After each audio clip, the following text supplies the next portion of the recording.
ओम सहना भवतु सहनौ भुनक्तु सह वीर्यं करवावहै तेजस्विनावधीतमस्तु मा विद्विषावहै।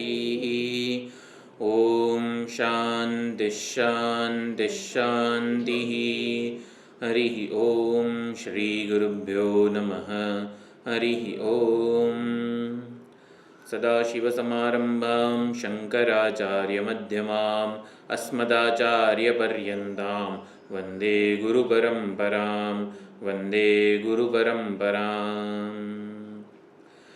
वन्दे देवमुमापतिं सुरगुरुं वन्दे जगत्कारणं वन्दे पन्नगभूषणं मृगधरं वन्दे पशूनां पतिं वन्दे सूर्यशशाङ्कवह्निनयनं वन्दे मुकुन्दप्रियं वन्दे भक्तजनाश्रयं च वरदं वन्दे शिवं शङ्करं वन्दे शिवं शङ्करम्।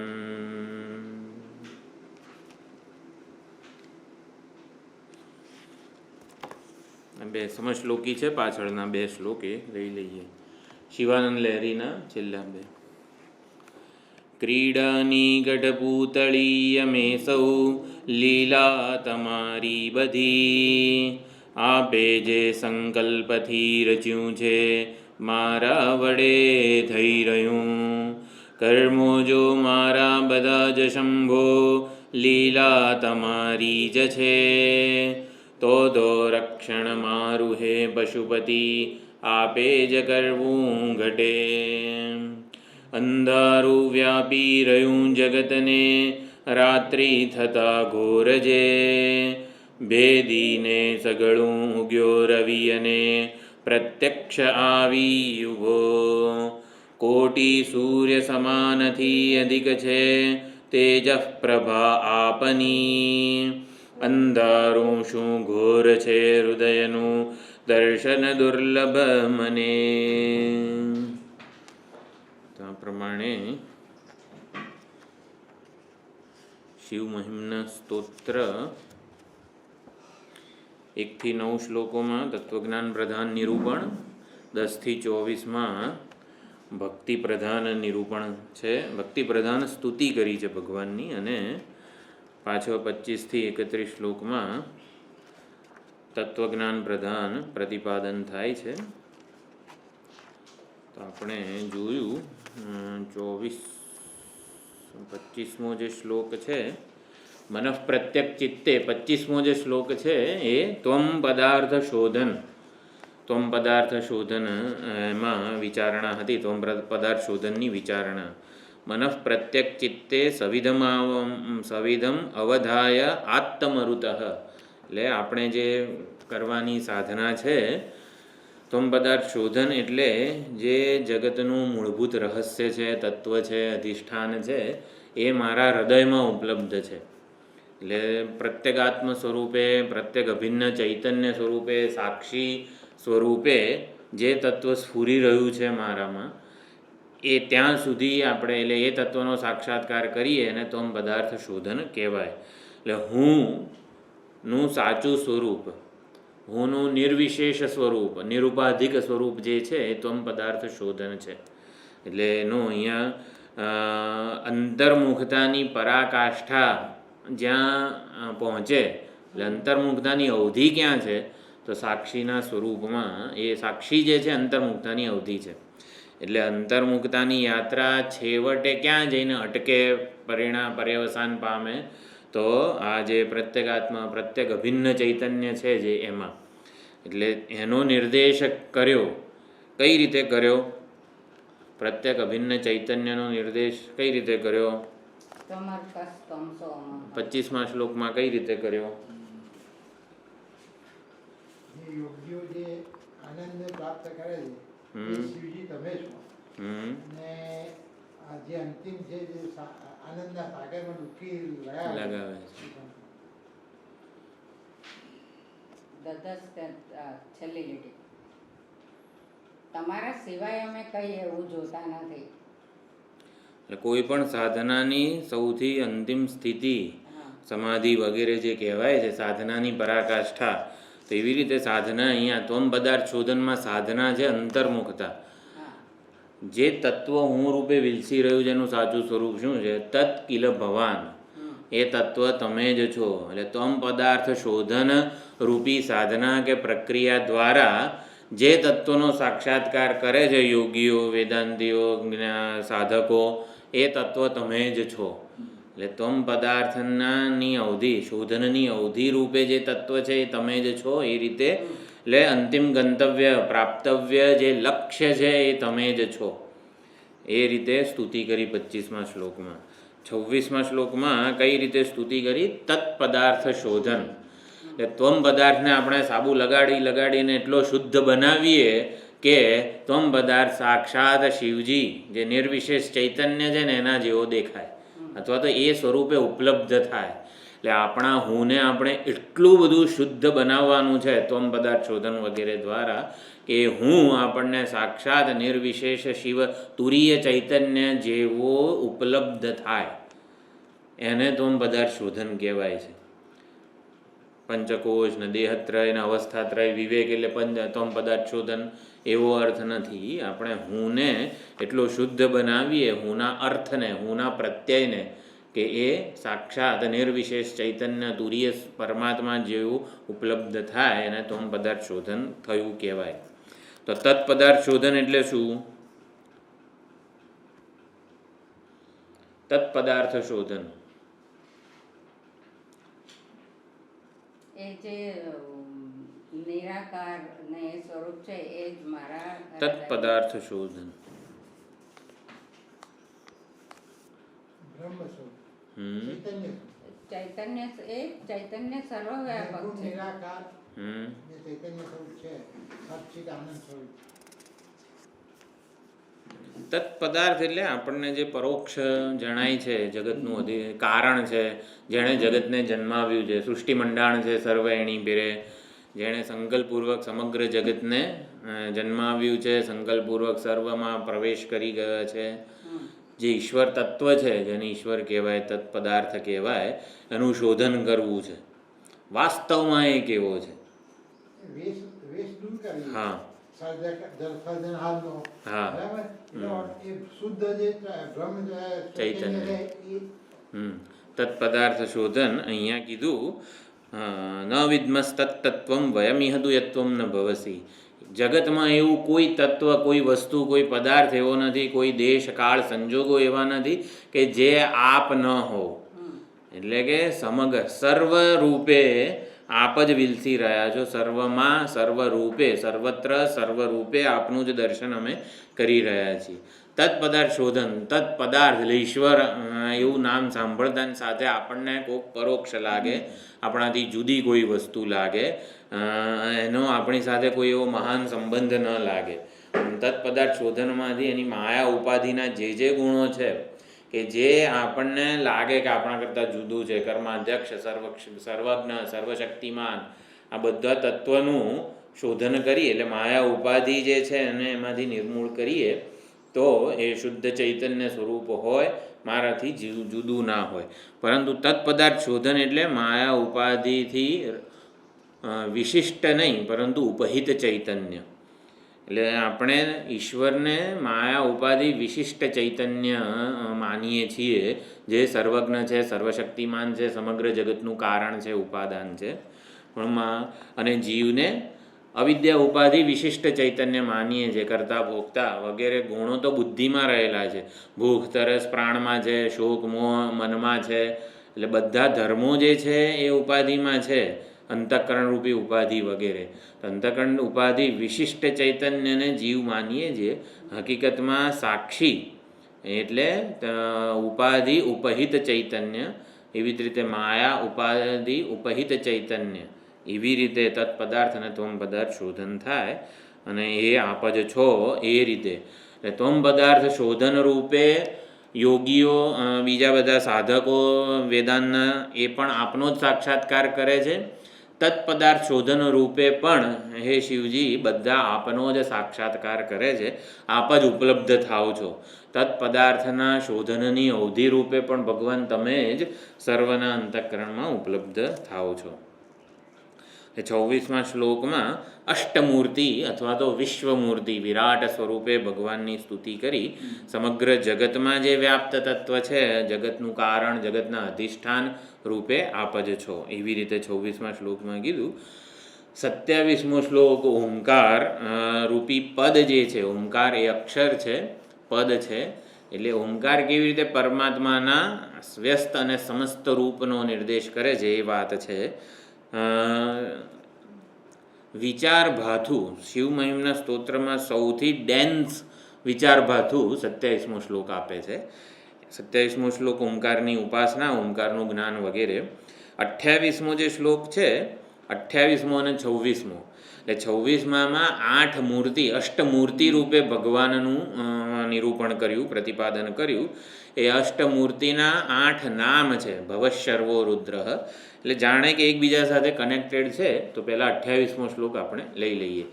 જે 8 રૂપ, 8 મૂર્તિનું નિરૂપણ કર્યું એના 8 નામ ભવઃ, શર્વઃ, રુદ્ર એ પ્રમાણે છે. 8 મૂર્તિ અને 8 નામને એકબીજા સાથે આપણે કનેક્ટ કરી શકીએ. એટલે 28મો શ્લોક પહેલાં આપણે લઈ લઈએ છીએ. ભવશર્વો રુદ્રઃ પશુપતિરથોગ્રઃ મહાન તથા ભીમેશાનૌ ઇતિ યદભિધાનાષ્ટકમિદં અમુષ્મિન પ્રત્યેકં પ્રવિચરતિ દેવશ્રુતિરપી પ્રિયાયાસ્મૈ ધામ્ને પ્રણિહિતનમસ્યોસ્મિ ભવતે. તો 8 મૂર્તિ જે છે, પંચમહાભૂત, 8 રૂપ છે, 8 મૂર્તિ છે. સૂર્ય, ચંદ્ર અને જીવાત્મા. જીવાત્માને યજમાન કે જે યજ્ઞનો જે કરતા છે એ કહી શકાય. એટલે આટલી 8 મૂર્તિ છે. તો એ 8 મૂર્તિના 8 નામ અહીંયા ભવઃ, શર્વઃ, રુદ્રઃ, પશુપતિઃ, ઉગ્રઃ, સહ મહાન એટલે મહાદેવ, મહેશ, મહેશ્વર. મહાન શબ્દની સાથે જે જે ઉપયોગ થાય જે બધા નામ એટલે મહાદેવ, મહેશ, મહેશ્વર વગેરે. તથા ભીમ અને ઈશાન, એટલે આ પ્રમાણે 8 અભિધાનાષ્ટકમ ઇદમ. આ 8 અભિધાન, અભિધાન એટલે નામ, અભિધાન અષ્ટકને દેવ શ્રુતિ, હે દેવ, ચૈતન્ય સ્વરૂપ સંબોધન છે ત્રીજી લીટીમાં. હે દેવ, શ્રુતિ અપી એટલે વાક્ય આખા શ્લોકનો કરતા છે શ્રુતિ. વેદ પોતે, શ્રુતિ માતા પોતે આ અભિધાન રૂપી અષ્ટકનો, આપના 8 નામનો પ્રવિચરતી, પ્રકર્ષેણ વિચરતી, આ 8 નામ વડે આપની સ્તુતિ, અત્યંત કુશળતાપૂર્વક આપની સ્તુતિ કરી રહી છે. અમુષ્મિન પ્રત્યેકમ, આમના પ્રત્યેક પ્રત્યેક નામનું એટલે સાક્ષાત વેદમાં આ નામનો ઉલ્લેખ છે. સાક્ષાત વેદમાં આ નામ વડે પરમાત્માની સ્તુતિ થઈ રહી છે. એટલે એવા તત્વને, એ શિવજીને અમે નમસ્કાર કરીએ છીએ. કઈ રીતે? અસ્મૈ પ્રિયાય ધામને ભવતે. આ નમઃ છે એટલે ચતુર્થી વિભક્તિ છે બધા શબ્દો. અસ્મૈ એટલે આ, અસ્મૈ એટલે અસ્મત શબ્દની ચતુર્થી વિભક્તિ. અસ્મતની અસ્મય જ થાય ને? હા, નહીં, અસ્મતની કઈ થાય? મહ્યમ થાય ને. અસ્મતની તો મહ્યમ થાય. તસ્મય તતની થાય છે તો એતતની અસ્મય થાય, એતસ્મય થાય. તો અસ્મય કયું રૂપ છે? બા, અસ્મય કયું રૂપ છે? એતતની એતસ્મય થાય છે ને. અસ્મતનું તો મહ્યમ થાય. શોધો. ચાલો હવે શોધવું પડશે. અસ્મયનું મૂળ પ્રાતિપદિક કયું છે? એતત, ઇદમ. ઇદમ, ઇદમ થાય ને. ઇદમ હશે મારા ખ્યાલથી, જોવું પડશે. એટલે અસ્મય ચતુર્થી વિભક્તિ. પ્રિયાય એટલે અત્યંત પ્રિય, જે પ્રેષ્ઠ, પ્રિયતમ કહેવાય. નચિકેતા માટે પણ યમરાજા પ્રેષ્ઠ શબ્દ વાપરે છે, પ્રિયતમ. તો પ્રિયાય એટલે જે મારું પ્રત્યેગાત્મ સ્વરૂપ છે, જે અત્યંત નિરતિશય આત્મનસ્તુ કામાય સર્વમ પ્રિયમ ભવતી, એ પ્રિય સ્વરૂપ ધામને, ધામ શબ્દનો આપણા વેદાંતિ માટે અર્થ છે સ્વયં પ્રકાશ અધિષ્ઠાન. એટલે પરમાત્માનું પરમ ધામ વગેરે જે શબ્દ વાપરવામાં આવે છે એમાં ધામ શબ્દનો અર્થ શું છે? યદ ગત્વા ન નિવર્તન્તે તદ્ધામ પરમમ મમ. 15મા અધ્યાયમાં જે ધામ શબ્દ છે એમાં પણ હૃદયસ્થ ચૈતન્ય સ્વરૂપ એ જ પરમાત્માનું પરમ ધામ છે. એટલે એને જાણીને, એને ઉપલબ્ધ કરીને આવાગમન ફરીથી રહેતું નથી, ફરીથી દેહાભિમાન જન્મતું નથી, એવો અર્થ 15મા અધ્યાયમાં છે. એટલે ધામ શબ્દની ચતુર્થી ધામને, ધામન નકારાંત પુલ્લિંગ શબ્દ છે, એટલે ધામન એનું ધામને. તો એવા સ્વયં પ્રકાશ અધિષ્ઠાન સ્વરૂપ આપને નમસ્કાર હો. અને ભવતે, ભવાન શબ્દની ચતુર્થી, ભવાન આપને પ્રકર્ષેણ નિહિત, એટલે પ્રણિહિત અને પ્રવિહિત બે પ્રકારના પાઠભેદ છે. પ્રણિ અને પ્રવિહિત નમસ્યોસ્મિ ભવતે. આપને હું વાણી, મન અને કાયાથી અત્યંત નમસ્કૃત છું, પ્રણામ કરું છું. વાણી, મન અને કાયાના પ્રણામ સહિત નમસ્કાર કરું છું. એટલે હે દેવ, ત્રીજી લીટીમાં દેવ સંબોધન રાખીએ તો પણ ચાલે, અને દેવશ્રુતિ એવો પણ અન્વય ટીકાકારોએ કરેલો છે. દેવશ્રુતિ એક શબ્દ એટલે દિવ્ય શ્રુતિ, દિવ્ય કાન ધરાવનારા જે કંઈ બ્રહ્મા વગેરે દેવો છે એ પણ આપના આ 8 નામ સાંભળવા માટે આમ કાન દઈને આતુરતાથી જાણે કે રાહ જોતા હોય છે કે ક્યારે વેદમાં આ 8 નામનું, ભગવાનનું નામનું સંકીર્તન થાય. એ કોઈ પણ સ્તોત્ર હોય, આપણને ધારો કે ગોવિંદ શબ્દ બહુ ગમતો હોય તો ગોવિંદ નામનું ઉચ્ચારણ થાય ક્યારે આવે? ક્યારે? ગોવિંદ દામોદર માધવેતી વગેરે. આમ કેવું આપણે ગોવિંદ શબ્દને આમ ધ્યાનથી આતુરતાપૂર્વક રાહ જોઈએ. તો એવી રીતે અહીંયા દેવશ્રુતિ એક શબ્દ લઈએ તો પછી આખું, એટલે બ્રહ્માજી વગેરે જે દેવો છે એમના કાન પણ ધ્યાન દઈને સાંભળે છે આપના આ 8 નામને. તો મુષ્મે પ્રિયાય ધામને પ્રણીત નમસ્યોસ્મિ ભવતે. તો 8 નામ અને 8 રૂપ. રૂપનું વર્ણન તોમર્કસ્ત્વમ સોમઃ 26મા શ્લોકમાં આવ્યું. એટલે આપણે નીચેથી ઉપર જઈએ, ધારો કે પૃથ્વી, પછી જળ, પછી અગ્નિ, એવી રીતે. તો પૃથ્વીને ક્ષિતિ કહેવાય. તો ક્ષિતિ એટલે ક્ષિતિમૂર્તિ, એટલે પૃથ્વી સ્વરૂપે વિરાજમાન શિવજીનું નામ છે શર્વ. એટલે ભવ શર્વ છે જે, એટલે ઓમ શર્વાય ક્ષિતિમૂર્તયે નમઃ. તો પૃથ્વી રૂપે શિવજી છે, માટે પૃથ્વી બધાને ક્ષમા આપે છે, બધાને ધારણ કરે છે, બધાનું પાલન પોષણ કરે છે. એટલે પૃથ્વી સ્વરૂપે જે છે, પૃથ્વી સ્વરૂપે જે શિવજી છે વિરાજમાન, એમની ઉપાસનાનો, આરાધનાનો મંત્ર છે ઓમ શર્વાય ક્ષિતિમૂર્તયે નમઃ. પછી જળ, એટલે ઓમ ભવાય જલમૂર્તયે નમઃ. જળ એટલે શું? સમગ્ર જગતનું એ ઉપાદાન છે, કારણ છે. જેમ પ્રલયકાળે શું થાય? પ્રલયકાલીન જળમાં સમગ્ર જગત આવી રીતે સમાઈ જાય. જળમાંથી જ બધું ઉત્પન્ન થાય છે, અને બધી આહુતિઓ જે છે એ જળમય જ હોય છે, જળ પ્રધાન હોય છે. એટલે આહુતિઓ વડે જ જાણે કે જીવો પણ વૃષ્ટિ રૂપે આવે છે. એટલે સર્જનનું પ્રતીક છે જળ. જળમાંથી જ સર્જન થાય, જળ રૂપે સર્જન થાય.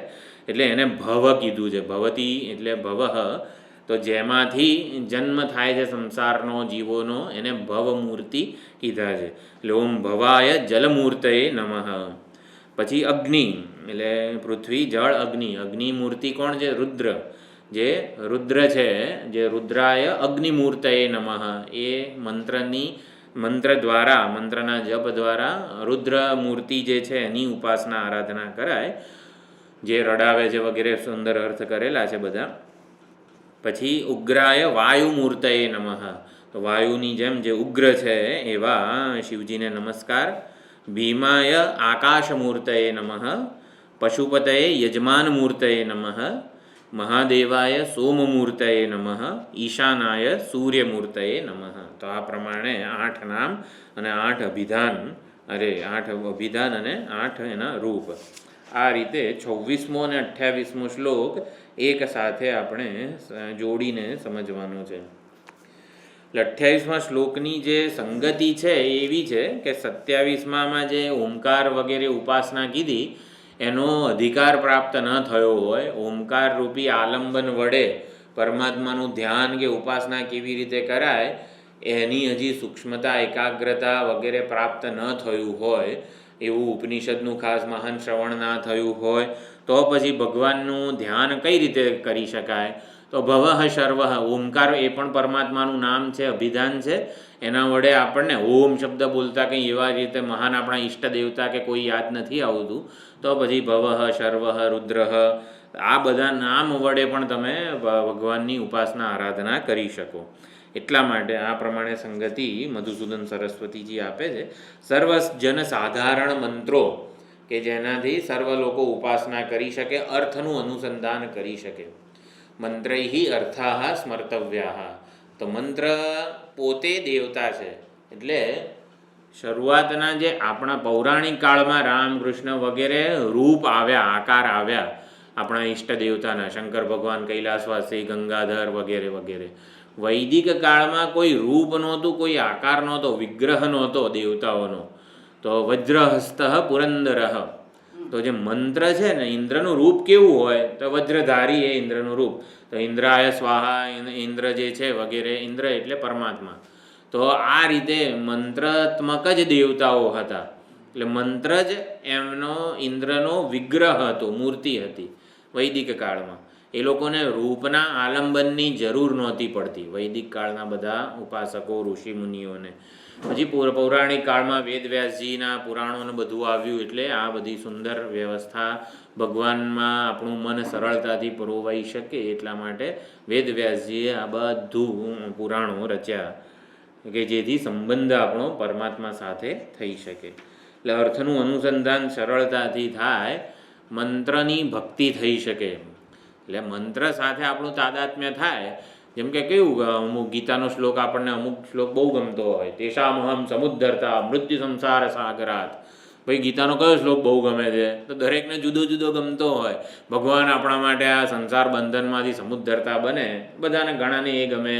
ઘણાને કર્મણ્ય કર્મયઃ પશ્યેદ અકર્મણી ચ કર્મયઃ વગેરે, જેમાં તત્વજ્ઞાનનું સુંદર રીતે પ્રતિપાદન થયું હોય એવું ગમે વગેરે. દરેક જણને આવી રીતે તો એ મંત્ર કે શ્લોક સાથે તાદાત્મ્ય હોય છે.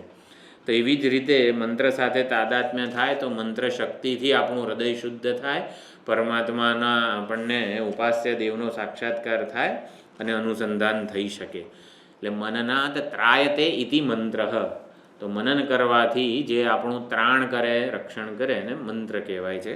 તો આ બધા મંત્રો ઓમ ભવાય જલમૂર્તયે નમઃ, ઓમ શિવાય નમઃ વગેરે કરીએ એટલે ઓમ ભવાય જલમૂર્તયે નમઃ. દરેકે દરેક મંત્ર છે એના ઉપાસનાનું અહીંયા ફળ, ઉપાસના હોય એટલે ફળ કથન કહેવું પડે.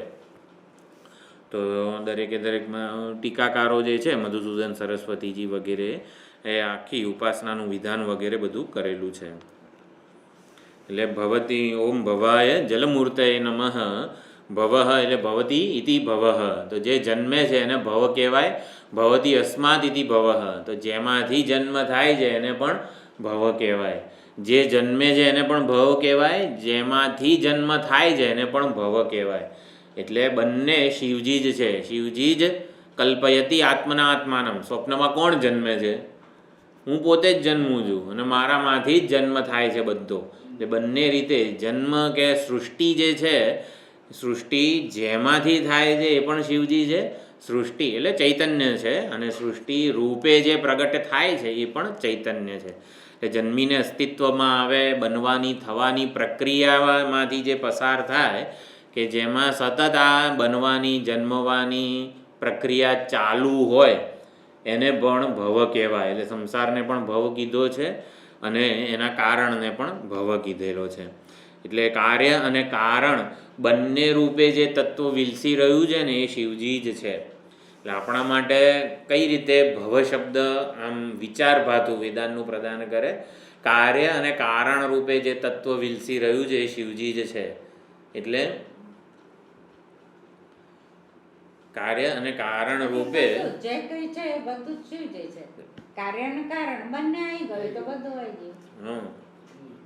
એટલે કાર્ય અને કારણ રૂપે જે તત્વ વિલસી રહ્યું છે શિવજી જ છે, પછી કાર્ય અને કારણ આપણી દ્રષ્ટિમાં ના રહેવા જોઈએ, શિવજી રહેવા જોઈએ. આનું અધિષ્ઠાન તરફ આપણે હા દર્શાવવું જોઈએ. હા આ અધ્યારોપ તો છે, આ જગત રૂપે દરેક વસ્તુ જે પ્રતિનિધિ થાય છે એ અધ્યારોપ છે.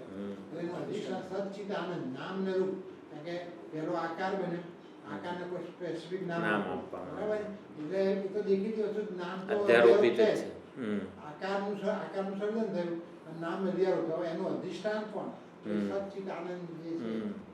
એટલે કાર્ય અને કારણ બંને વિવર્ત છે સતના, એવું આપણે સમજવાનું. જે જન્મે છે જેમાંથી જન્મે શિવજી તમે જ છો, એટલે એવું ત્યાં પૂરું નથી થઈ જતું.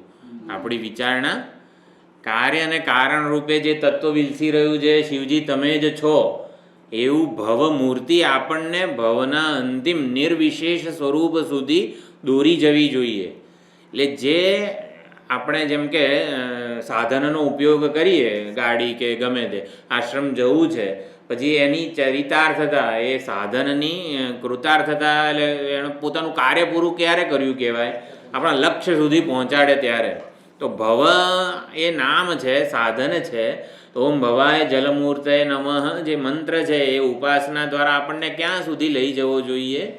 એ મંત્ર જે છે એ પોતાનું નામ, પોતાનું રૂપ બંનેના દર્શન કરાવે, અને દર્શન કરાવીને જે મૂળ નિર્વિશેષ ચૈતન્ય છે ત્યાં સુધી દોરવો જોઈએ. એટલે ઓમ ભવાય જલમૂર્તે નમઃ આપણે વિચાર કર્યો, કારણ અને કાર્ય બંને રૂપે જે તત્વ વિલસી રહ્યું છે શિવજી તમે જ છો.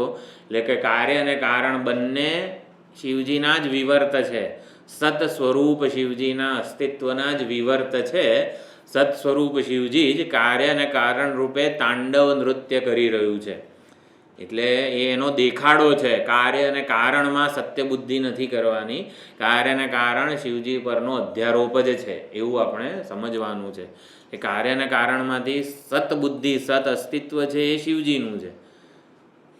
એમણે પોતે જ સંકલ્પપૂર્વક કાર્ય અને કારણનો વેશ ધારણ કરેલો છે. નામાની રૂપાણી વિચિત્ય ધીરઃ, નહીં, સર્વાણી રૂપાણી વિચિત્ય ધીરઃ નામાની કૃત્વા અભિવદન્યદાસ્તે. શેમાં છે બા? હા, કાર્યકારણથી વિલક્ષણ છે, અતીત છે. સર્વાણી રૂપાણી વિચિત્ય ધીરઃ નામાની કૃત્વા અભિવદન્યદાસ્તે. રોજ બોલો છો ને, એવું ના ચાલે. નારાયણ સુક્તમ સહસ્ર શીર્ષં દેવમ વિશ્વાક્ષમ વિશ્વશંભુવમ. અમુક છે ને આપણે આમ આપણું તાદાત્મ્ય હોય ને તો એની સાથે તાદાત્મ્ય થવું જોઈએ, જેનાથી આપણે આખું રહસ્ય સમજી ગયા હોઈએ. સર્વાણી રૂપાણી વિચિત્ય ધીરઃ, ધીરઃ એટલે ચૈતન્ય સ્વરૂપ પરમાત્માએ રૂપનો આકારનો સંકલ્પ કર્યો. સર્વાણી રૂપાણી વિચિત્ય એનો સંકલ્પ કર્યો, એનું ધ્યાન કર્યું, અને પછી ધ્યાન કરીને નામાની કૃત્વ એનું નામ આપી દીધું. અભિવદન્યદાસ્તે બોલતા ગયા. ગાયના રૂપનું ચિંતન કર્યું અને ગાય એવું બોલ્યા ને ત્યાં ગાય સર્જાઈ ગઈ. એમ સર્વજ્ઞ સર્વશક્તિમાન સર્જનની કથા આવી રીતે કહેવામાં આવે છે.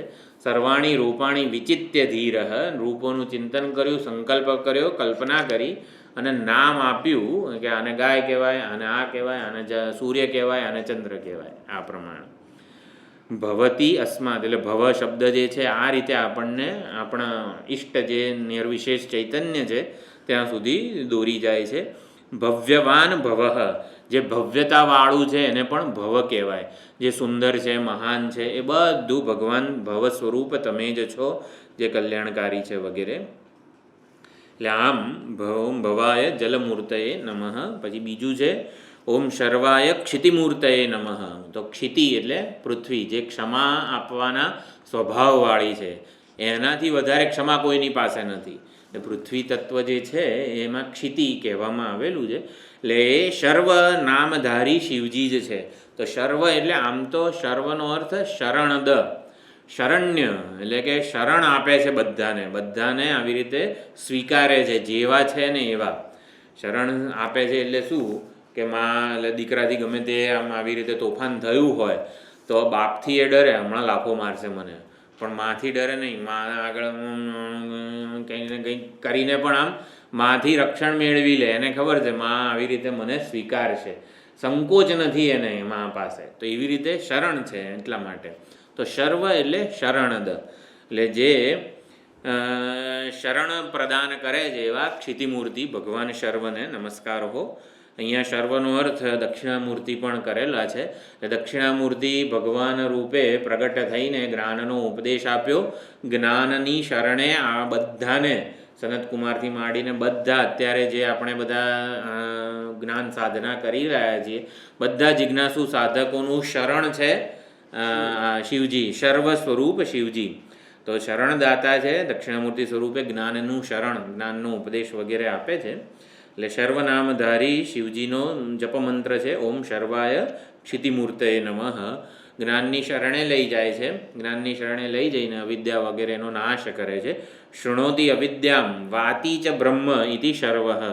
અવિદ્યાનો શૃણોતિ એટલે કે નાશ કરે છે, અને વાતી ચ બ્રહ્મ, બ્રહ્મ સ્વરૂપ એટલે કે પરમાત્માનો પ્રાપ્તિ કરાવી આપે છે એવા સર્વમૂર્તિને નમસ્કાર. પછી ત્રીજું છે અગ્નિમૂર્તિ એટલે રુદ્ર. તો ઓમ રુદ્રાય અગ્નિમૂર્તએ નમઃ એટલે રુદ્ર જે છે એ ધર્મના અને ધર્મીના રક્ષક છે. એટલે રક્ષણ પાલન પોષણ કરવું હોય, વ્યવસ્થા વગેરે કરવી હોય તો રુદ્ર જે છે એ વૈરાગ્ય જ્ઞાનનો ઉપદેશ આપે, ધર્મનો ઉપદેશ આપે, ધર્મીનું રક્ષણ કરે. ધર્મીનું રક્ષણ કરવા માટે અધર્મ વગેરે કે અધર્મીનું નિગ્રહ પણ કરે. તો આ પ્રમાણે સંન્યાસીઓનું રક્ષણ કરે, વૈદિકોનું રક્ષણ કરે છે એવા રુદ્ર. કઈ રીતે? તો બીજા જે અધર્મનું આચરણ કરનારા હોય, સ્વાર્થ છે ને, એવમ પ્રવર્તિતમ ચક્રમ ન અનુવર્તયતી, જગત ચક્રનું જે અનુસરણ નથી કરતા એ લોકોનો નિગ્રહ કરે છે, એ લોકોને રડાવે છે.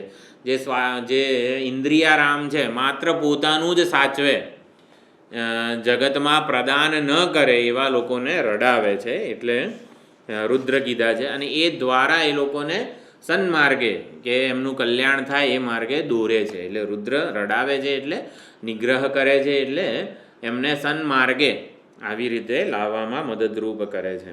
એટલે રોદયતી ઇતિ રુદ્ર. તો આવી રીતે અગ્નિમૂર્તિ એવા રુદ્રને નમસ્કાર છે. શિવજીનું રડાવવું કલ્યાણ અર્થે જ છે. 11 એ રુદ્રો છે. 11 રુદ્રો 11 સ્થાને રહીને 11 ઇન્દ્રિયો, પ્રાણ વગેરેને આવી રીતે અવળા માર્ગે જતા રોકે છે. પોતાનું ધાર્યું ના કરવા દે. એટલે જાણે આપણને એમ લાગે ને કે રડાવે છે એમ. પતંગિયાનું ઉદાહરણ છે ને.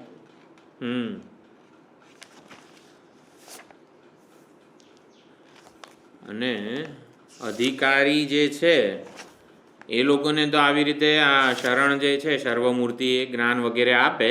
જે અધિકારી નથી એમને સુષુપ્તિમાં, પ્રલયમાં દુઃખમુક્તિ આ રુદ્ર જે છે ને એ કરાવી આપે છે. એટલે ઓમ રુદ્રાય નમઃ સન્માર્ગે વધારે ટકાવી રાખે, જેથી રડવાનો વારો ના આવે. એટલે રડવાનો વારો ના આવે એના માટે આ રુદ્ર જે છે એની ઉપાસના ઓમ રુદ્રાય અગ્નિમૂર્તય નમઃ એ કરવાની હોય. ઓમ પશુપતિ એટલે પશુનામ, પશુપતિ કોના છે? યજમાન. ઓમ યજમાન મૂર્તયે પશુપતયે નમઃ. જો ચોથો શબ્દ છે પશુપતિ, એટલે પશુનામ સ્થાવર જંગમાનામ પતિહિ. તો સ્થાવર જંગમ સૌ કોઈના પશુ જે છે સ્વામી છે એના, એટલે સ્વામીને પશુપતિ કીધા. અનુગ્રહ બોધક નામ છે પરમાત્માનું. પશુપતિ દ્વારા પરમાત્માના આપણે અનુગ્રાહક બોધક એ નામનો આપણે જપ કરી શકીએ છીએ. એટલે બધા સંસારરૂપી બંધન સંસાર કયું છે? અહંકાર વગેરે જે છે, તાદાત્મ્ય અભિમાન જ બંધન છે. અને એ પણ માનસિક છે, આંતરિક છે. તો એનાથી મુક્તિ અપાવે છે પશુપતિ. એટલે પશુપતિ નામની ઉપાસના જે છે શિવજીની કરીએ તો આપણા ઉપર એમનો અનુગ્રહ પ્રાપ્ત થાય અને એ બંધનથી મુક્તિ તરફ દોરી જાય આપણને. વૈરાગ્યની પ્રાપ્તિ કરાવે છે. ઓમ પશુપતયે યજમાન મૂર્તયે નમઃ એ મંત્ર જપ. પછી ઉગ્ર એટલે વાયુ મૂર્તિને ઉગ્ર કીધા છે. ઉગ્ર એટલે જે ક્રોધથી યુક્ત હોય. એટલે ક્રોધ ક્યારે ભગવાન કરે? જો આ કામદેવ વગેરેનું ભસ્મ કરવાનું હતું તો ક્રોધિત હતા. તો ક્રોધ ક્યારે ભગવાન કરે? અત્યંત દેહાશક્તિ ધરાવનારા જે હોય એ લોકોને આવી રીતે સન્માર્ગે વાળવા માટે દેહાભિમાન થોડે અંશે ક્ષીણ થાય એવું ઈચ્છે છે ભગવાન. એટલા માટે ઉગ્ર રૂપ ધારણ કરે છે. એટલે દેહને પકડીને જાણે કે આખું જીવન પસાર ન કરીએ એટલા માટે ઉગ્ર મૂર્તિને નમસ્કાર. એટલે ઉગ્રાય વાયુમૂર્તએ નમઃ, એનાથી શિવજી પ્રસન્ન થાય અને ઉગ્ર સ્વરૂપ જે છે એને સંકેલી લે. અને એના માટે એટલે આમ શિવજી ઉગ્ર સ્વરૂપ હોય, વાયુમૂર્તિ એ ભગવાનનું ઉગ્ર સ્વરૂપ છે. પણ ઓમ ઉગ્રાય વાયુમૂર્તએ નમઃ જેનો જપ કરેલો હોય જે ઉપાસકે, એના માટે શિવજી ઉગ્ર રૂપ નથી રહેતા, એના માટે સૌમ્ય રૂપ ધારણ કરી લે છે. એટલે એ રીતે ઉપાસક જે છે એ ઉપાસના દ્વારા પોતાના જે ઉપાસ્ય દેવને આવી રીતે પોતાના પક્ષે બનાવી દે છે. ઉપાસના બનવાની પ્રક્રિયા છે. એટલે ઉપાસ્ય દેવ જે છે એનો આવી રીતે અનુગ્રહ પ્રાપ્ત થાય એ અહીંયા જોવાનું છે. ઉગ્રાય પછી સહમહાન મહાદેવ, તો મહાદેવાય સોમમૂર્તએ નમઃ. તો મહાન શબ્દ સાથે જોડાયેલા જેટલા નામ છે એ બધા સૌમ્ય સ્વરૂપ શિવજી છે. એટલે મહાદેવની ઉપાસનાથી શિવજીનું સૌમ્ય રૂપ, એને અઘોર રૂપ કીધું છે. અઘોર રૂપ કયું છે? દક્ષિણામૂર્તિ. ઘોર રૂપ છે એ ક્રોધ વગેરેથી યુક્ત, પણ અઘોર એટલે અત્યંત કલ્યાણ, જેનાથી કલ્યાણ થાય એવું હિતકારી રૂપ દક્ષિણામૂર્તિ રૂપ. સોમમૂર્તિ, દક્ષિણામૂર્તિ વગેરે તો એ ધારણ કરે, જ્ઞાનનો ઉપદેશ આપે. એટલે મહાદેવાએ સોમમૂર્તએ નમઃ. પછી ભીમ અને ઈશાન, તો ભીમાય આકાશમૂર્તએ નમઃ. બિભેદી અસ્માદ ઇતિ ભીમ, ભયંકરને ભીમ કહેવાય છે, જેનાથી બધા ડરે. એટલે શિવજીની ભીમ મૂર્તિ આકાશવ્યાપી છે, સર્વવ્યાપક છે. એટલે કઈ રીતે સમજવાનું? સમગ્ર સૂર્ય ચંદ્ર નક્ષત્રો વગેરે જે છે એ શિવજીની ભીમ મૂર્તિને જોઈને જાણે કે પોતાની સંવાદિતામાં રહે છે. સૂર્યોદય સૂર્યાસ્ત યોગ્ય સમયે થઈ જાય છે. એ સૂર્ય જે છે, સૂર્યોદય સમગ્ર જગતને પ્રકાશ આપે, પછી પોતે પણ આથમી જાય છે, ચંદ્રને સ્થાન આપે છે. એમ કે ના હું તો રહીશ જ, તારે આવું હોય તો એવું નથી કરતા. એટલે જગત ભીમ મૂર્તિ આકાશમાં ભીમ મૂર્તિ રૂપે વિદ્યમાન છે શિવજી માટે. બધા પ્રેમથી સંવાદિતામાં રહીને પોતપોતાનું સમર્પણ કરે છે. યજ્ઞ ભાવે, યજ્ઞ અર્થાત કર્મણોન્યત્ર, એ રીતે યજ્ઞ ભાવે આ જગતચક્રનું અનુવર્તન કરે છે. ભીમ મૂર્તિ જો ના હોય, મહત્તમ વજ્રમુદ્યંતમ ભીષાસ્માદ વાતઃ પવતે ભીષોદેતિ સૂર્ય, ભીમ મૂર્તિ રૂપે પરમાત્મા છે ને માટે બધા ડાયા ડમરા થઈને પોતાનું લેસન કરે છે. શિક્ષક હોય તો કેવા ડાયા ડમરા થઈને વિદ્યાર્થીઓ આમ બાકી તોફાન કરતા હોય, કોઈના હાથમાં ઝાલ્યા ના રહે. પણ શિક્ષક હોય તો કેવું થાય? એવી રીતે આમ આવું વર્ણન, આવો વાચ્યાર્થ છે. પણ પરમાત્માએ એક ડાપણ એવું કરેલું છે કે બધામાં યજ્ઞ સહયજ્ઞા પ્રજા સૃષ્ટવા, પરમાત્માએ સર્જન જ યજ્ઞ ભાવે કરેલું છે. સહયજ્ઞ યજ્ઞેન સહિતા પ્રજા સૃષ્ટવા, યજ્ઞ ભાવ રૂપી સ્ક્રિપ્ટ આપી. પરમાત્મા ડાયરેક્ટર છે, નાટક કે પિક્ચર બનાવવાનું છે પરમાત્માએ. એમાં જેટલા ઓલા પાત્રો છે ને એ બધાને એની સ્ક્રિપ્ટ આપી દીધી છે. યજ્ઞ ભાવે કર્તવ્ય પાલન રૂપી સ્ક્રિપ્ટ આપીને સ્ટેજ ઉપર મોકલેલા છે. એટલે એ સ્ક્રિપ્ટથી અન્યથા વર્તન કરવાનું કોઈને સૂઝતું જ નથી. ડાયરેક્ટર માટે એટલું બધું માન છે દરેકે દરેક પાત્રને કે હું મારા સ્ક્રિપ્ટને છોડીને હું સ્વચ્છંદ ના બની જવું અને સંવાદિતામાં રહીને મારે જે પ્રદાન કરવાનું છે એ કરું. એટલે ભીમ મૂર્તિ જાણે કે ભયંકર છે, હકીકતમાં પ્રેમાળ છે. ડાયરેક્ટર માટેના પ્રેમને લઈને બધા પાત્રો ડાયાડમરા છે, ડાયરેક્ટરના ભયને લીધે નહીં. એટલે અહીંયા વાચ્યાર્થ એવો થાય ભીષાસ્માદ વાતઃ પવતે, એના ભયથી પવન વાય છે, મૃત્યુ દોડે છે, અગ્નિ બાળે છે ને બધું. પણ અગ્નિ ને વાયુ ને બધામાં સ્ક્રિપ્ટ, યજ્ઞ ભાવરૂપી સ્ક્રિપ્ટ મૂકેલી છે. પ્રેમથી બધા અનુવર્તન કરે છે. એટલે એ સારામાં ઉત્કૃષ્ટ મેનેજમેન્ટ કહેવાય. આ યજ્ઞ ભાવરૂપી સ્ક્રિપ્ટ સહિત પ્રજા ઉત્પન્ન થાય એટલે આપણી કંપની કે ફેક્ટરી વગેરેમાં પણ આપણે જો બધા જ જે અનુયાયીઓ કર્મચારીઓ વગેરે જે છે એમાં યજ્ઞ ભાવ રૂપી સ્ક્રિપ્ટનું આપણે મહત્ત્વ સમજાવીએ ને તો એ શ્રેષ્ઠ મેનેજમેન્ટ કહેવાય. પછી ઓલાના નારાયણની જેમ શ્રેષ્ઠ સૈયામાં ઊંઘી જવું હોય ને તો ઊંઘી જવાય. ઓલા ફેક્ટરી માલિકને જાગીને જોવું કેમ પડે છે કે બોલો બરોબર કરે છે કે નહીં વગેરે. એટલે ઘણીવાર આપણા સ્વામીજીના પ્રવચનો હોય તો આવી રીતે ઘણી ફેક્ટરીમાં ઘણા પોતાના ઓફિસમાં આવી રીતે કરતા હોય છે. તો એમાં સ્વામીજી મેનેજમેન્ટના આ બધા ફંડા જે કહેવાય એ જ એનો જ ઉપદેશ આપતા હોય છે, યજ્ઞભાવ વગેરે. તો એનાથી ઓમ ભીમાય આકાશમૂર્તયે નમઃ. દરેક ઉપાસના જે છે એમાં શિવજીનું જે રૂપ છે ભીમમૂર્તિ ભવમૂર્તિ વગેરે એનું પણ એક વિશિષ્ટ ફળ છે.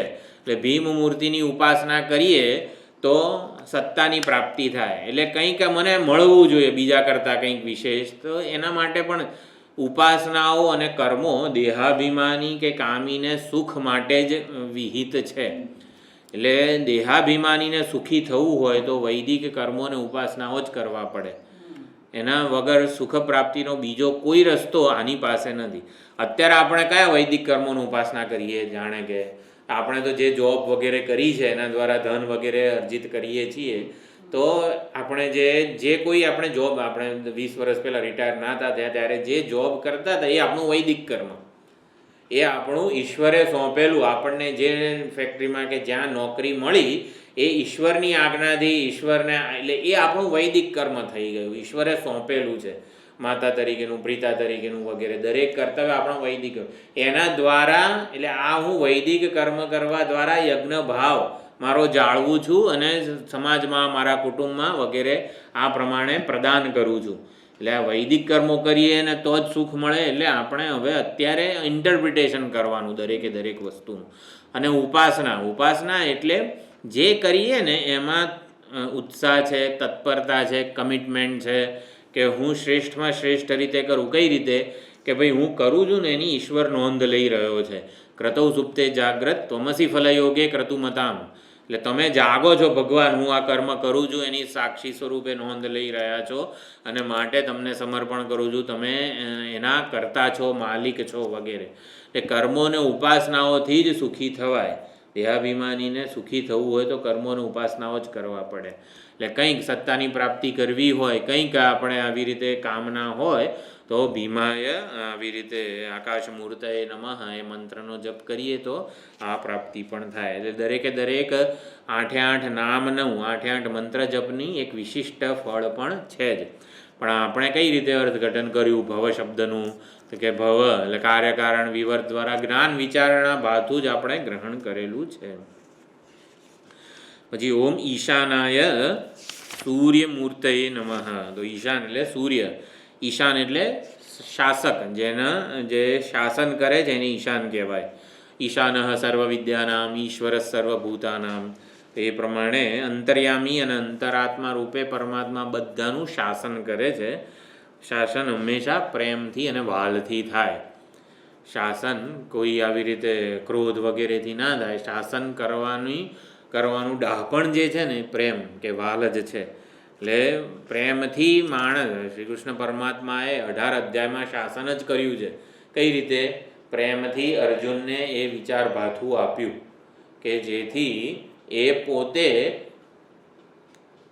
બહારથી એવું ના લાગે કે અર્જુન શ્રી કૃષ્ણને અનુસરે છે વગેરે એમ. એટલે અર્જુન પોતે એવો નિર્ણય લે કે એ નિર્ણય શ્રી કૃષ્ણ પરમાત્માએ ઉપદેશેલો હોય એમ. એટલે શાસન કરેલું છે પણ લાગે છે જરાય શ્રી કૃષ્ણએ અર્જુનનું શાસન કરેલું હોય. યથેચ્છસી તથા કુરુ એવું જ કીધેલું છે. પણ જ્યાં સુધી આ જન્મે નહીં ત્યાં સુધી ઉપદેશ આપ્યો છે. ઉપદેશ જ આપેલો છે, ઇન્સ્ટ્રક્શન આપી નથી. એટલે જેટલી પણ ઇન્સ્ટ્રક્શન લાગે છે તસ્માત યુદ્ધસ્વ ભારત સુખે દુઃખે સમે કૃત્વા લાવલ તસ્માત તતો યોગાય યુજ્યસ્વ નિયતમ ગુરુ કર્મત્વમ સ્વે સ્વે કર્મણિ અભિરતઃ સંસિદ્ધિમ લભતે નરઃ સ્વકર્મણા તમ અભ્યર્ચ્ય. જેટલું પણ ઇન્સ્ટ્રક્શન્સ લાગે છે ને આપણને, ઇન્સ્ટ્રક્શન એટલે કે આદેશ આપનારા ક્રિયાપદો, એ બધા શેના માટે ભગવાને વાપરેલા છે? હા, એટલે અર્જુનને એવો નિર્ણય જન્મ્યો હતો કે આ યુદ્ધથી બહુ વિનાશ થશે વગેરે, આ યુદ્ધથી કોઈને સુખ મળવાનું નથી, માટે હું યુદ્ધ નહીં કરું. એ અજ્ઞાન અને મોહજન્ય જે નિર્ણય હતો ને, એ નિર્ણયને દૂર કરે છે આ ઇન્સ્ટ્રક્શન્સ. એને યુદ્ધ કરવાનું કહેતા નથી, યુદ્ધ તો એનો ક્ષત્રિય સ્વભાવ છે એટલે કરવાનો જ છે, પરંતુ એ યુદ્ધરૂપી પોતાનું જે સ્વધર્મ છે ને, એના અનુષ્ઠાનના આડે એક પ્રતિબંધ આવી ગયો, અજ્ઞાનજન્ય મોહજન્ય નિર્ણય, કે હું ભીષ્મ પિતામહ મારા દાદા થાય, દ્રોણ ગુરુ થાય વગેરે, કૌરવો મારા સ્વજનો ભાઈબંધુઓ થાય. આ મોહજન્ય નિર્ણય છે, એને દૂર કરે છે. એટલે પરમાત્માએ જે ઇન્સ્ટ્રક્શન્સ આપી છે શ્રી કૃષ્ણએ ગીતામાં, એ બધા નિર્ણયના દૂર કરવા, પડદાને દૂર કરવા રૂપી પ્રયત્ન છે. બાકી જેવો પડદો દૂર થાય, ઓલો એનો ક્ષત્રિય સ્વભાવ પ્રગટ થવાનો જ છે અને યુદ્ધ કરવાનો જ છે. એટલે ભગવાને એમને અર્જુનને પ્રેર્યો નથી, પ્રયોજ્યો નથી યુદ્ધ માટે, ભગવાને માત્ર પડદો હટાવેલો છે. અને પડદો કઈ રીતે હટે? જ્ઞાનાત્મક ઉપદેશથી વગેરે. એટલે 3 પ્રકારના ઉપદેશ છે ભગવદ્ ગીતામાં. ફિલોસોફિકલ અને સૈદ્ધાંતિક ઉપદેશ, આત્મતત્વ જે છે એ અજન્મ અમર વગેરે છે, એ બધો ન જાય તે મ્રિયતે, એને ફિલોસોફિકલ ઉપદેશ કહેવાય, સૈદ્ધાંતિક. વ્યાવહારિક ઉપદેશ કર્મયોગ વગેરેનો, આટલા પ્રતિબંધો છે તો હું કઈ રીતે મારું યુદ્ધરૂપી કર્તવ્ય કરું? તો કર્તવ્ય પાલન માટે કર્મયોગનો ઉપદેશ આપ્યો. અને એથિકલ એટલે નીતિશાસ્ત્ર, એટલે 3 વેદાંતના ફિલોસોફીનો ઉપદેશ છે, વ્યાવહારિક કર્મયોગનો પણ ઉપદેશ છે, અને નીતિશાસ્ત્ર. અકીર્તિમ ચાપી ભૂતાની કથયિષ્યંતિ તે વ્યયામ. તું યુદ્ધ નહીં કરે ને તો દુર્યોધન વગેરે તારા રણમાંથી દોડતા જરા ફોટાઓ છે ને એને ફેસબુક પર, વોટ્સએપ પર બધે ફોરવર્ડ કરશે. એટલે નીતિશાસ્ત્ર, ક્ષત્રિયનું શું ઓલું છે? ક્ષત્રિયએ ધર્મની રક્ષા કરવાની છે, ક્ષત્રિયએ ધર્મના પક્ષે લડવાનું છે. એના માટે જે બીજા અધ્યાયમાં કીધું ને, અકીર્તિમ ચાપી ભૂતાની પણ છે, પછી બીજા બધા સ્વધર્મ નિરત સિદ્ધિમ, અકીર્તિમ ચાપી ભૂતાની કથયિષ્યંતિ સંભાવિતસ્ય ચા કીર્તિ મરણાદતિરિચ્યતે ભયાદ રણાદ ઉપરતમ મંથન્તે ત્વામ મહારથાઃ યે ચામ તનું બહુમતઃ ભૂત્વા યાસ્યસી લાઘવમ. આ બધા નીતિશાસ્ત્રના ઉપદેશો છે. એટલે આ પ્રમાણે આગળ એ જેટલો સંદર્ભ છે ને, થોડા 4-5 શ્લોકો એવા છે જે નીતિ એથિક્સ પ્રમાણે ભગવાને એને ઉપદેશ્યા છે. ક્લૈબ્યમ માસમાં ગમઃ પાર્થ. એટલે તને વળી અહીંયા એક્ઝામની પહેલાં મને આ ડિપ્રેશન આવી ગયું છે, એવું બધું ક્યાંથી ઉજ્યું એમ, એ બધું નીતિશાસ્ત્ર ઊભો થા વગેરે. એટલે 3 રીતે ભગવાને અર્જુનને ગાઈડન્સ આપેલું છે. તો ઈશાન થઈ ગયું. સૂર્યમૂર્તયે નમઃ. એટલે હવે દેવશ્રુતિ અપી, એટલે દેવશ્રુતિ આપણા 8 જે અભિધાન છે ને, એને ઉત્કૃષ્ટતાપૂર્વક એનો પ્રવિચરતી એટલે બોધ કરાવે છે. દરેક પુરાણો, આગમશાસ્ત્રો વગેરે ભગવાનના 8 નામો વડે ભગવાનના 8 રૂપનું પ્રતિપાદન કરીને સ્તુતિ કરે છે. અને દેવશ્રુતિ એક શબ્દ હોય તો આ રીતે. 4થી લીટી છે અસ્મૈ પ્રિયાય ધામને ભવતે પ્રણિહિત નમસ્ય અસ્મિ. એટલે આપને પ્રિય સ્વરૂપ, આપને પરમ પ્રેમાસ્પદ છે પરમાત્મા શિવજી. અને અસ્મૈ એટલે 1થી 28 શ્લોકોમાં સ્તુતિ કરી છે ને, એટલે સ્તુતિના બળે, સ્તુતિના વ્યાજે, બહાને, એટલે જેની બહુ સ્તુતિ કરીએ આપણે આપણા ઈષ્ટદેવની, ઉપાસ્ય દેવની, એટલી બધી સ્તુતિ ભાવપૂર્ણ થઈ હોય ને, તો હવે જાણે કે શિવજી મારી સામે પ્રગટ થઈ ગયા છે એવું અનુભવી રહ્યા છે પુષ્પદંત. એટલે અસ્મૈ પ્રિયાય, અસ્મૈ એટલે આ મારી સામે જ છે, પ્રત્યક્ષ હું એમને જોઈ રહ્યો છું, એવા મારા પ્રિય, મારા ઈષ્ટ જે છે એ આવી રીતે આત્મ સ્વરૂપ શિવજી સૌથી વધારે પ્રિય છે, નજીક છે, મારા માટે પ્રત્યક્ષ દર્શન આપી રહ્યા છે.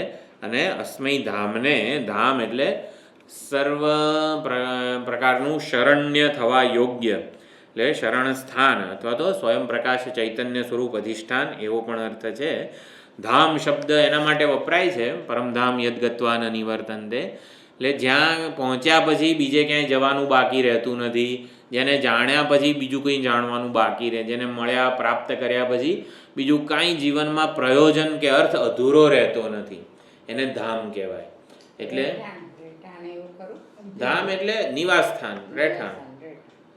પણ એનો એ અર્થ વેદાંતમાં ધામ શબ્દનો અર્થ હૃદયસ્થ ચૈતન્ય, સ્વયં પ્રકાશ હૃદયસ્થ ચૈતન્ય, કે જ્યાં પહોંચ્યા પછી, જેને જાણ્યા પછી, ઉપલબ્ધ કર્યા પછી બીજું કશું જ બાકી રહેતું નથી.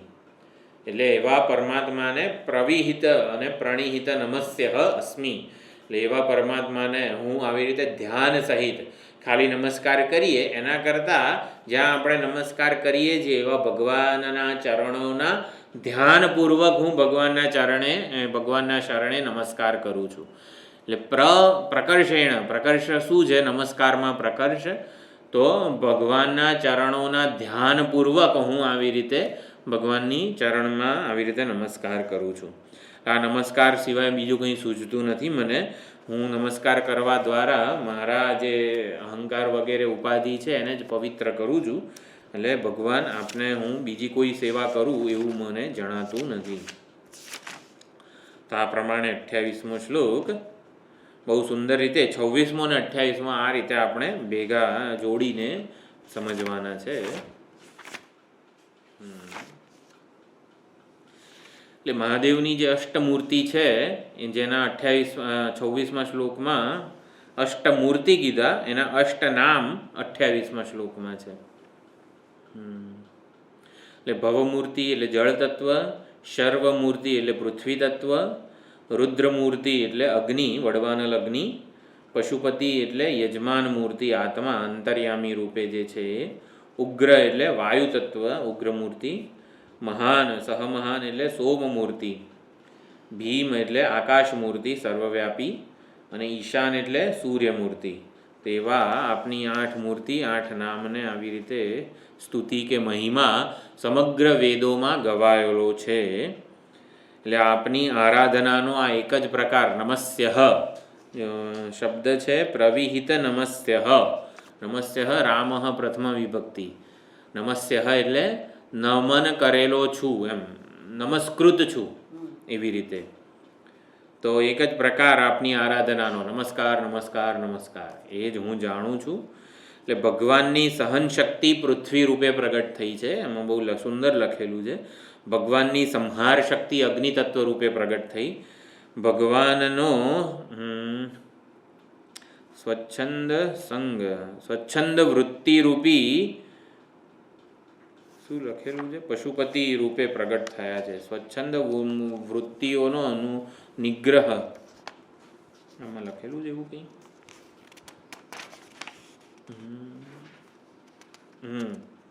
સ્વચ્છંદ વૃત્તિના નાશક રૂપે પશુપતિ રૂપે પ્રગટ થયા છે. શીતળ અનુગ્રહ ચંદ્ર રૂપે પ્રગટ થયો છે. 92 પેજ છે ને એમાં સૌથી છેલ્લી 3 લીટી છે આપણી બુકમાં. શીતળ અનુગ્રહ ચંદ્ર રૂપે, પ્રચંડતા વાયુ રૂપે, સર્વવ્યાપકતા આકાશ રૂપે, સર્વનિયંતૃત્વ સૂર્ય રૂપે પ્રગટ થયું છે. તો આ પ્રમાણે સર્વશક્તિ પ્રદાતા સૂર્ય વગેરે છે. એટલે બહુ સુંદર અહીંયા પશુપતિ 8 નામ અને 8 મૂર્તિ. હરિઓમ હરિઓમ. એવું છે પાણી? હા, એટલે 8 નામ 8 મૂર્તિ રૂપે ભગવાનનું અહીંયા સુંદર સ્તુતિ થઈ. એટલે કંઈક ને કંઈક ભક્ત એને કહેવાય કંઈક બહાનું વગેરે કંઈક વિચાર એને મળવો જોઈએ ભગવાનની સ્તુતિ માટે.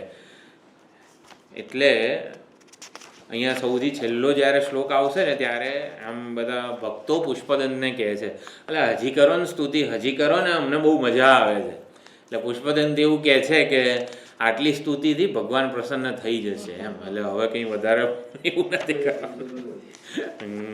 આટલી સ્તુતિ આપણે પવિત્ર થઈ જઈએ એના માટે પૂરતી છે, ભગવાન પ્રસન્ન થાય એના માટે પૂરતું છે. તો હવે આખા શિવ મહિમના સ્તોત્રનો સૌથી ડેન્સ શ્લોક છે. બધા ઉપનિષદોમાં જેટલું ભણ્યા છીએ ને આપણે એ આ 27મા શ્લોકમાં પુષ્પદંત કવર કરી લે છે. તો 27મો શ્લોક આપણે જોઈ લઈએ. એટલે 26મો ને 28મો સાથે કર્યા. હવે 27મો. ત્રયીમ તિસ્રો વૃત્તિઃ ત્રિભુવનમથોત્રીન બિસુરાન આકારાદ્યૈર્વર્ણૈઃ ત્રિભિરભિદધત્તીર્ણ વિકૃતિ તુરીયન્તે ધામ ધ્વનિભિરવરુન્દાનમણુભિઃ સમસ્તં વ્યસ્તં ત્વાં શરણદ ગૃણાત્યોમિતિ પદમ. શરણદ ચોથી લીટીમાં સંબોધન છે. હે શરણદ, શરણ્ય થવાને યોગ્ય છે ભગવાન, એટલે શરણદાતા છે, શરણ આપવા માટે સમર્થ છે. શરણ આપવા માટે જ્ઞાન જોઈએ, શક્તિ જોઈએ, સામર્થ્ય જોઈએ, બધું ભગવાનમાં છે. ગમે તે શરણ્ય બની ના શકે. જે શરણાગત થાય છે એનું દુઃખ, પીડા, મુશ્કેલી સમજી શકે, એનું હૃદય દ્રવી શકે એને જોઈને. આ બધી યોગ્યતા હોવી જોઈએ. ગમે તે માણસ શરણ્ય ના બની શકે. એ શરણ્ય બનવાની યોગ્યતા અને શરણ્યની બધી સંભાવના આવી રીતે ભગવાનમાં છે. માટે અહીંયા શરણદ એટલે હે શરણદાતા એવું સંબોધન છે. અને ઓમ ઇતિ પદમ ગૃણાતિ, ચોથી લીટીમાં ક્રિયાપદ ગૃણાતિ એટલે ગૃણન કરે છે, કથન કરે છે, સ્તુતિ કરે છે, મહિમાગાન કરે છે. ઓમ ઇતિ પદમ. તો ઓમ ઇતિ પદમ, ઓમ એ પદ છે, એકાક્ષર જે ઓમ છે એ હે શરણદ શિવજી આપનું જ સમસ્ત અને વ્યસ્ત બંને રૂપનું, આપના વ્યસ્ત અને સમસ્ત બંને રૂપનું મહિમાગાન કરે છે, કથન કરે છે, પ્રતિપાદન કરે છે. આ રીતે એટલે ઓમ એ પદ એકાક્ષર જે છે પરમાત્માના વ્યસ્ત અને સમસ્ત રૂપની સ્તુતિ કરે છે, પ્રતિપાદન કરે છે. તો કઈ રીતે? તો પહેલી બે લીટી છે જે એ વ્યસ્ત રૂપે ઓમ એ પદ કેવી રીતે નિરૂપણ કરે છે, આપને જણાવે છે, આપની જાહેરાત કરે છે, આપનું ખ્યાપન કરાવે છે. તો પહેલી બે લીટીમાં વ્યસ્ત રૂપનું વર્ણન છે. અને ત્રીજી છે તુરીયંતે ધામ વગેરે એ સમસ્ત રૂપનું. તો આપણે માંડુક્યમાં ઓમકારની વિચારણા થઈ, થોડીક મુંડકમાં થઈ છે. પછી પ્રશ્નોપનિષદમાં સત્યકામ વગેરે જે છે, ચોથો પ્રશ્ન, ચોથો નહીં પાંચમો કદાચ છે, એમાં પણ ઓમકારની ઉપાસના વગેરેનું સુંદર વર્ણન થયું. પ્રશ્નોપનિષદની જે બુક છે ને એમાં પાંચમો જે સત્યકામવાળો છે એ એકવાર વાંચી જઈશું ને તો પણ આખો સાર માંડુક્યનો પણ એમાં સમજી શકાશે. એમાં ઓમકારની ઉપાસના અને ઓમકારની વિચારણા બંનેનો નિર્દેશ કરેલો છે. વિચારણાનો પણ થયેલો જ છે મારા ખ્યાલથી, બહુ યાદ. એટલે માંડુક્યમાં વિચારણા થઈ છે, ઉપાસના પણ અત્યારે જે બધા 8થી પછીના શ્લોકો છે મંત્રો એમાં ઉપાસના છે ઓમકારની. ઓમકારની ઉપાસના દ્વારા સગુણ બ્રહ્મ કે અપર બ્રહ્મ, કાર્ય બ્રહ્મ એની આપણે સ્તુતિ વગેરે થાય, પ્રતિપાદન થાય. ઓમકારની વિચારણા દ્વારા એ પરમ બ્રહ્મ જે તુરીય પરમાત્મા છે એનું જ્ઞાન આપણને કરાવે છે. એટલે ઓમકાર વ્યસ્ત રૂપનું પ્રતિપાદન કરે છે. એટલે ઓમકાર પોતે આવી રીતે વાચ્યાર્થ દ્વારા વ્યસ્ત રૂપનું પ્રતિપાદન કરે, અપર બ્રહ્મનો સાક્ષાત્કાર કરાવે, અપર બ્રહ્મની પ્રાપ્તિ કરાવે. ઓમ જેમ ઋષિ એવું નામ કોઈક બોલાવે, ઋષિ એમ કરીને બોલાવે તો કેવું મારું ધ્યાન ખેંચે અને હું ત્યાં જઉં એટલે એને ઉપલબ્ધ થવું. તો ઓમ એવું બોલીએ તો પરમાત્માને એવું લાગે એટલે મને કોઈએ બોલાવ્યો, એટલે એ પરમાત્મા સીધા આપણા મનોવૃત્તિના વિષય બને, પરમાત્માનો સાક્ષાત્કાર થાય. એટલે ઓમ તસ્ય વાચક પ્રણવ. તો પ્રણવ જે છે એ પરમાત્માનો વાચક છે, અભિધાન છે, નામ છે. એટલે ઓમ એવું બોલીએ ને એટલે પરમાત્માના કાન સરવા થાય, એટલે કોણ મને બોલાવે છે વગેરે. એટલે ઓમકાર એ નામ દ્વારા નામી જે છે ને એ પ્રગટ થાય. અને ઉપાસના કે વ્યસ્ત રૂપ કે વગેરે જે કંઈ કહેવાય. અને ઓમકાર પોતે લક્ષ્યાર્થ દ્વારા જે નિર્વિશેષ ચૈતન્ય છે, તુરીય સ્વરૂપ છે ને એની પણ ઉપલબ્ધિ કરાવે છે એ હૃદયસ્થ ચૈતન્ય સ્વરૂપે. ત્યારે એ ભેદ રહેતો નથી ઉપાસક ઉપાસ્ય વગેરે એટલે બંને વિચારણા અને ઉપાસના બંનેનું અહીંયા નિરૂપણ થયેલું છે. આખું માંડુક્ય ભણેલા હોઈએ ને તો આ શ્લોક જે છે ને એની અર્થની મજા આપણે લઈ શકીએ, એનો લાભ લઈ શકીએ. પ્રશ્નોપનિષદ છે, પછી બીજા છાંદોગ્યમાં પણ લગભગ ઉપાસનાઓ નથી, ઉદ્ગીતની ને બધી, એમાં પણ થોડીક ઉપાસનાનું ભાથું કદાચ મળી જાય ઓમકારનું. કઠોપનિષદમાં સર્વે વેદા યત પદમામનંદી, સર્વ વેદો જે ઓમ એ પદનું નિરૂપણ કરે છે, એતદ્વૈ તત, એ નચિકેતા તે જે પૂછ્યું છે કે આ શરીર વિદાય મૃત્યુ પામે પછી જીવાત્મા આત્મા રહે છે કે નહીં, એ તત્વ ઓમ જ છે. એટલે ઓમ ઇતિ એ તત, તે જે તત્વ વિશે પૂછ્યું છે ને એ તત્વ આ ઓમ જ છે. ઓમ ઇતિ એ તત, ઓમ ઇતિ એ તત વગેરે ઘણી વખત નચિકેતાને યમરાજા કહેતા પણ હોય છે.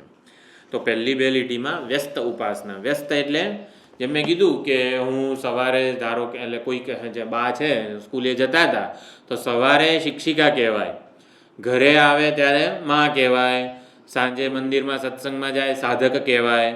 તો બાના વ્યસ્ત રૂપો કયા કયા? તો શિક્ષિકા છે, સાધક છે, જિજ્ઞાસુ છે, મંદિરમાં જાય તો આરતી ઉતારતા હોય ભક્ત કહેવાય. તો વ્યસ્ત રૂપો કહેવાય એ બાના. અને સમસ્ત રૂપ કયું કહેવાય? કે જે વ્યક્તિ પોતે મૂળ જે છે, મૂળે જે છે ને એને સમસ્ત રૂપ કહેવાય, નિર્વિશેષ ચૈતન્ય. તો પરમાત્મા જગતનું સર્જન કરતા હોય ત્યારે સર્જક કહેવાય, પાલન કરતા હોય ત્યારે વિષ્ણુ વગેરે કહેવાય, બધું ના કરતા હોય ત્યારે મૂળે કેવા કહેવાય? તો ઓમ તુરીય નિર્વિશેષ ચૈતન્ય સ્વરૂપ, એને સમસ્ત કહેવાય. અથવા તો એ મૂળમાં બધા જ વ્યસ્ત રૂપો આવી ગયા કહેવાય. એટલે જેટલા વ્યસ્ત રૂપો છે ને એ સમસ્તની વિભૂતિ છે, સમસ્તનો મહિમા છે, એવું પણ કહેવાય ને. જેમ બાના જ બધા રૂપો કહેવાય, શિક્ષિકા, સાધક, ભક્ત વગેરે, એવી જ રીતે મૂળ જે છે એની બધી વિભૂતિ છે, વેશ છે, એવું પણ કહી શકાય.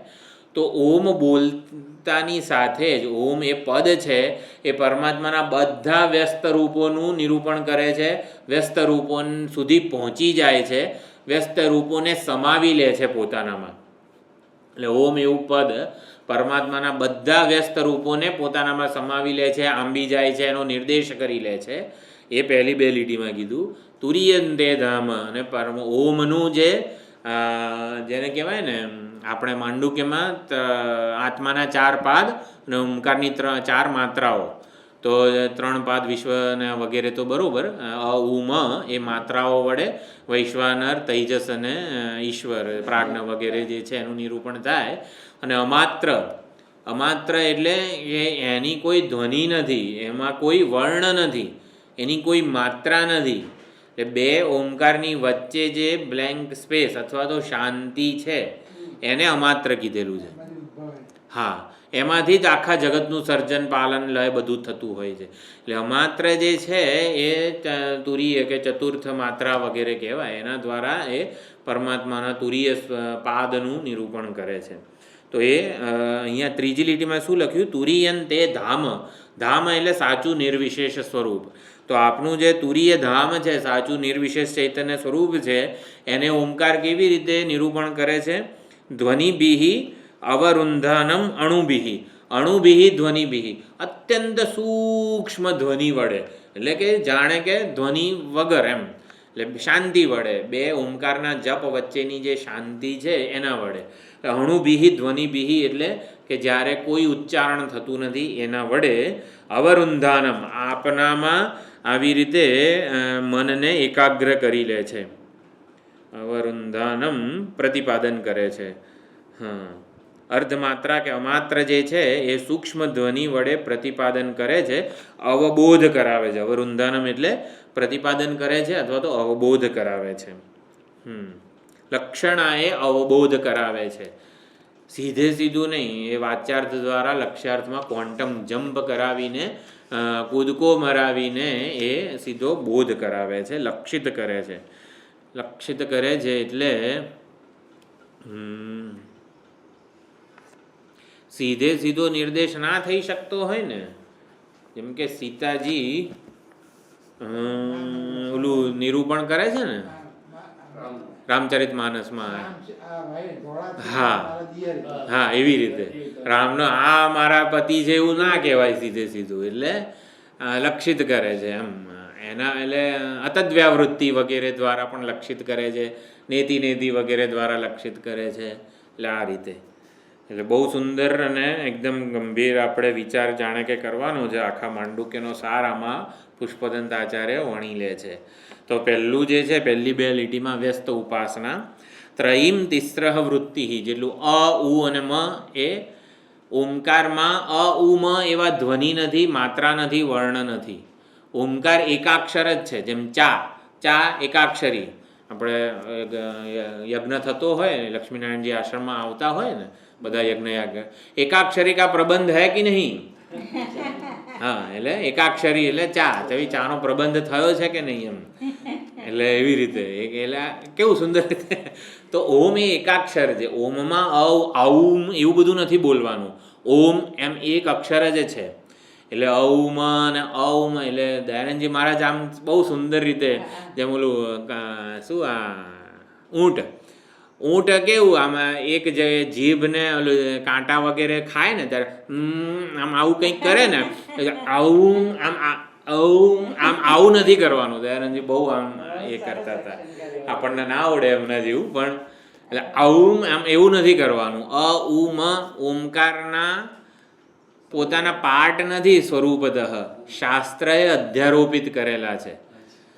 હા, શિવલિંગ એ શંકર જેવું કોણે કીધું? શાસ્ત્રએ અધ્યારોપિત કરેલું છે. એટલે શાસ્ત્ર જ્યારે અધ્યારોપિત કરે ને એને ઉપાસના કહેવાય. હું આ શરીર છું એવું શાસ્ત્રએ કીધું તો એને અધ્યાસ કહેવાય. ઉપાસના એક પ્રકારનો અધ્યાસ જ છે, પણ શાસ્ત્ર દ્વારા કરેલો છે એટલે એને અધ્યારોપ કીધેલો છે. આપણે કરીએ ને એને અધ્યાસ કહેવાય.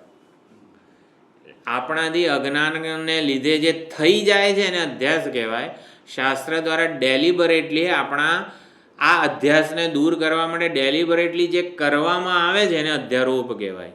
હું આ શરીર છું, હું સુખી દુઃખી કરતા ભોગતા છું, દુઃખી એટલે મારે સુખ પ્રાપ્ત કરવાનું છે, આવું મેં અધ્યાસથી માનેલું છે. એટલા માટે શાસ્ત્ર આપણા ઉપર વર્ણાશ્રમનો અધ્યારોપ કરે છે. તારે સુખી થવું છે ને, તું બ્રાહ્મણ છું તો તારે સંધ્યાવંદન કર અને એના દ્વારા તારા ઈષ્ટને પ્રસન્ન કરે. તું ક્ષત્રિય છું તો તારું આ કર્તવ્ય છે. વર્ણાશ્રમ અધ્યારોપ છે આપણા ઉપરનો. વર્ણાશ્રમ શાસ્ત્રએ અધ્યારોપિત કરેલા છે આપણા કલ્યાણ માટે, આપણો દેહાભિમાન દૂર થાય એના માટે. એટલે વર્ણાશ્રમના કર્તવ્યો સંધ્યાવંદનથી માંડીને બધું શાસ્ત્રોએ અધ્યારોપિત કરેલું છે આપણા ઉપર. એટલે જ અષ્ટાવક્ર ગીતાનું ધ્યાન જે શિબિરમાં લે છે સ્વામીજી, એમાં નહીં હું કોઈ વર્ણ મારો નથી, કોઈ આશ્રમ મારો નથી વગેરે સુંદર વિચારણા ચાલે છે. અષ્ટાવક્રનું ધ્યાન વેદાંત અભ્યાસક્રમમાં ચાલે છે આ રીતે. એટલે એ રીતે વર્ણ અને આશ્રમના પણ કોઈ કર્તવ્યો મારા નથી, મારો કોઈ વર્ણ નથી, આશ્રમ નથી. ચૈતન્ય સ્વરૂપે પોતાનું જ્યારે નિધિધ્યાસન વગેરે કરવાનું હોય ત્યારે આ રીતે. એટલે શાસ્ત્રોએ અધ્યારોપિત કરેલા છે મારા કલ્યાણ માટે. જનક કહે કે હવે કલ્યાણ સાધી લીધું હોય તો પછી મારે શાસ્ત્રના અધ્યારોપને ન કરવાની છૂટ હું મેળવું છું એમ. એટલે એવી રીતે ત્યાં આખી વિચારણા છે. હા, એટલે અઉમ એ શાસ્ત્ર દ્વારા અધ્યારોપિત છે. જાણે કે ઓમકાર એકાક્ષરની આ 3 માત્રાઓ છે. એટલે જાણે કે ઓમકારના અવયવો છે, માત્રાઓ છે, વર્ણ વગેરે છે. હકીકતમાં ઓમમાં અ ઉ ને મથી આમ બધું થાય છે એવું નથી. અ ને ઉ ભેગા થાય એટલે ઓ થાય ને પછી મ જોડી દેવાનો એટલે ઓમ. એટલે એવું વ્યાકરણની દ્રષ્ટિએ હશે બરોબર, પરંતુ અઉમ એ શાસ્ત્ર દ્વારા અધ્યારોપિત છે. તો એ કઈ રીતે? એ અ ઉ મ વર્ણ દ્વારા. એટલે ઓમકારનું વ્યસ્ત રૂપ કયું કહેવાય? અ ઉ અને મ. અને ઓમકારનું વ્યસ્ત રૂપ એ પરમાત્માના વ્યસ્ત રૂપનું દ્યોતક છે, પરમાત્માના વ્યસ્ત રૂપનો નિર્દેશ કરે છે. હા, એટલે એ અહીંયા પહેલી 2 લીટીમાં લખ્યું છે. ઓમકારની અકારાદિ 3 વર્ણ અકાર માત્રા, ઉકાર માત્રા, મકાર માત્રા વર્ણ જે છે એ ત્રિભિહી 3 પ્રકારના વર્ણો વડે અભિદધત એટલે અભિધાન કરે છે, જણાવે છે, ઓળખ કરાવે છે, ઉપલબ્ધિ કરાવે છે. તીર્ણ વિકૃતિ કે જેમાં 3 પ્રકારની એટલે તીર્ણ વિકૃતિ મારા ખ્યાલથી તુરિયમ શબ્દ સાથે જાય છે. ઓમકારની અકાર વગેરે 3 માત્રાઓ વડે પરમાત્માનું વ્યસ્ત રૂપ અથવા તો પરમાત્માના સોપાધિક સગુણ સોપાધિક સવિકારી રૂપનો નિર્દેશ થાય છે. એટલે ત્રયીમ એટલે 3 વેદ, તો ઋગ્વેદ, યજુર્વેદ અને સામવેદ.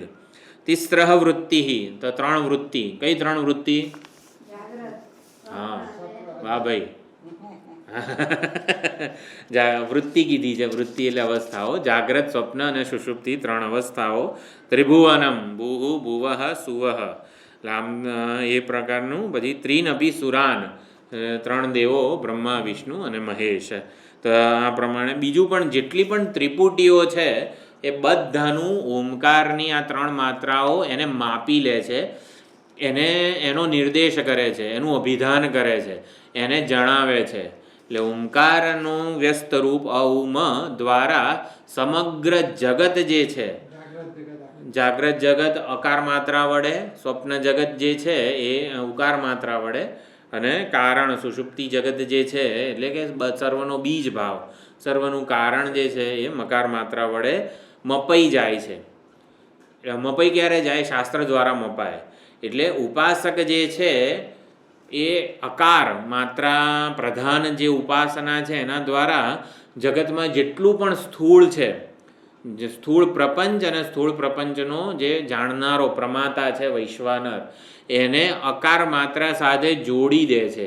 એટલે બોલતાની સાથે એને સમગ્ર વૈશ્વાનર પ્રથમ પાદ છે ને એનો સાક્ષાત્કાર થાય, એ મપાઈ જાય. એટલે અકાર માત્રાનો જે ઉપાસક છે કે જેને જગતમાં બધું પ્રાપ્ત કરવું છે, સુખી થવું છે વગેરે, તો સુખી થવા માટે એ ઓમકારની ઉપાસનાનો આશ્રય લે છે કે મને જ એવી એક પણ વસ્તુ ન હોય કે જે મારી પાસે પ્રાપ્ત ના હોય. પ્રયત્ન કરવા દ્વારા આખા જગતની બધી વસ્તુઓ મને મળવાની છે? નથી મળવાની. ફિઝિકલ પ્રયત્ન દ્વારા હવે હું ઉપાસના કરીશ, ઉપાસના કરવા દ્વારા સિદ્ધ થઈ જાય છે. એટલે અકાર માત્રાની, એટલે જગતમાં જે કંઈ પણ છે ને એ અકારનો અર્થ છે, અકારનો અર્થ છે. એટલે અકાર બોલતાની સાથે એને પ્રાપ્ત થઈ જાય છે. મોબાઈલ બોલતાની સાથે મોબાઈલ પ્રાપ્ત થઈ જાય મારી પાસે આ છે એ પ્રમાણે, એમ અકાર બોલતાની સાથે સમગ્ર જાગ્રત પ્રપંચ અને એનો પ્રમાતા રૂપે એનો પોતે પોતાને સાક્ષાત્કાર થાય છે. આ જ વસ્તુને કેવું એની કામના કરે તો એ પિતૃલોકમાં જતો રહે. આ બધું છાંદોગ્યમાં બધું વર્ણન નહોતું આવ્યું સનતકુમાર ભૂમ વિદ્યામાં? સંકલ્પો વાવ મનસો ભૂયાન ને બધું જે ઉપાસનાના 17 સ્ટેપ હતા ને એમાં આવું બધું બહુ હતું. જે સંકલ્પ કરે ને એને પ્રાપ્ત થઈ જાય. એને અહીં જવાનું મન થયું તો ત્યાં જતો રહે. હા, ભાઈને મળવું હોય તો એ સખી લોક કામ ભવતી ના, તો સખી લોકને પ્રાપ્ત થઈ જાય, પિતૃલોકને પ્રાપ્ત થઈ જાય, સ્વર્ગને પ્રાપ્ત થઈ જાય, બધું ઉપાસનાથી. હા, સ્વજનોને મળી શકે વગેરે બધું એમાં ઉપાસનાના આધારે થઈ શકે છે. ઉપાસક સમગ્ર જાગ્રત પ્રમાતા પ્રમેય પ્રપંચને અકાર રૂપે જુએ છે, અકાર રૂપે સાક્ષાત્કાર કરે છે. એટલે અકારનો આના રૂપે નામ અને નામીને એકબીજા સાથે જોડી દે છે. જેમ રામ નામ આપણા માટે નામી એવા રામનું જે વિગ્રહ જે છે એને જોડી આપે છે, એમ ઉપાસક માટે બોલતાની સાથે સમગ્ર જાગ્રત સ્થૂળ જગત અને એનો પ્રમાતા મપાઈ જાય છે. એટલે એટલું કનેક્શન એનું દ્રઢ ઉપાસનાના બળે થઈ જાય છે.